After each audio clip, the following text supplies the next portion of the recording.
So what were you doing in 1999? Some of you weren't born. Others of you, maybe you were on your Nintendo DS. Maybe you're a teenager enamored by Dawson's Creek or fascinated by The Matrix. Maybe you're listening to Lauryn Hill on your Sony Walkman. Maybe you were storing up for Y2K. Well, my wife, Deborah, and I lived in Los Angeles at the time, and we were in Lamaze class. We were looking forward to the birth of our first child. We knew a little boy was on his way, and finally the day came, and we were at the hospital. We had a maternity suite with a TV and VCR, very fancy. And so I let Deborah choose the movie, since, she'd be doing all the work. And so she chose Sleepless in Seattle. Everything was going fine. Tom Hanks was falling in love with Meg Ryan. But then all of a sudden, alarms started to go off. Our son in utero's heart rate was dropping. Nurses and a doctor come running in. Soon they whisked my wife off to another room to do an emergency C-section. By the time I got in the room, I could see Caleb being born, but I could not hear that baby's cry you're supposed to hear. I'm not even sure if he was breathing. It looked as if the nurse began to give him CPR. Finally, I heard the faintest cry I've ever heard a baby cry. They told us it was probably fluid on his lungs. They sent him off to another hospital where there's a neonatal intensive care unit. I took the next few hours to make sure Deborah was settled and healing and cared for, and then I drove to the other hospital to check on our son. It was there that I discovered it wasn't just fluid on his lungs. There's something wrong with his heart that without surgery would mean he would not survive.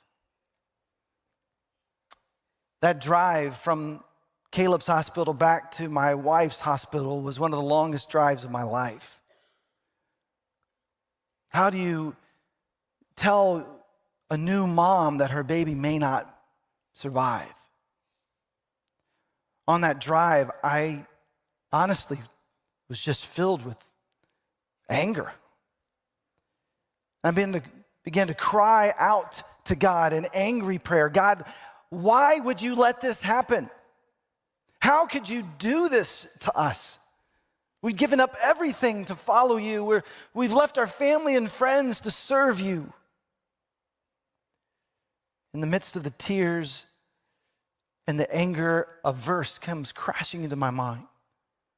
It's one of my favorite verses.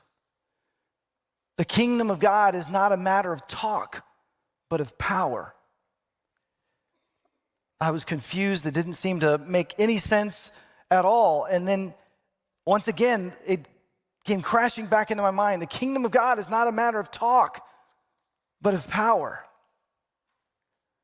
It was in that moment that I realized that it's easy for me to have faith when everything's going great, when everything's fine, but real faith is determined in the midst of crisis. This was my moment to try to trust God, to ask him to help me trust him, that I might experience his power. I get to my wife's room and hold her hand and explain to her the situation, that without surgery, Caleb may not survive. She was so calm, it actually brought a lot of calm to me, until I realized she was still heavily medicated.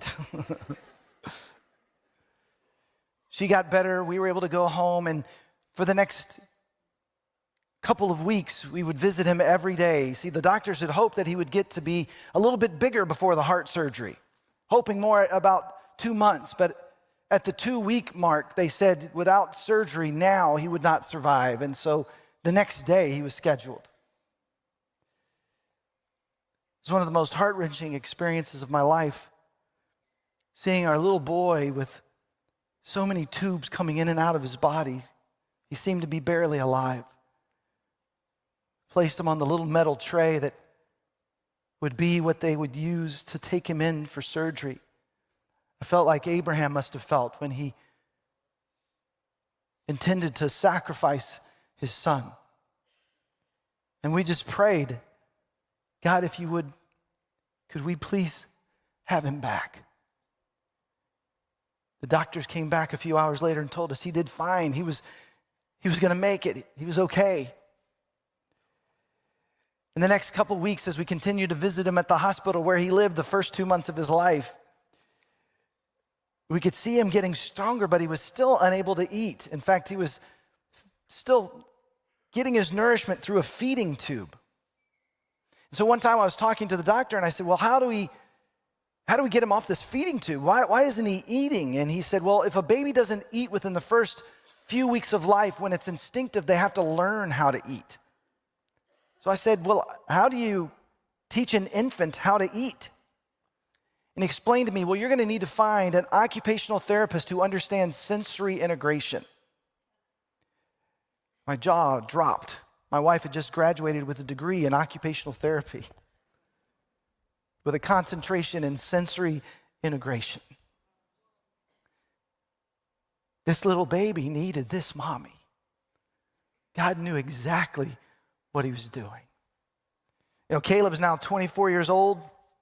He has more hair than I've ever had in my life. And my wife now works as an occupational therapist, helping other families going through similar things to what we experienced.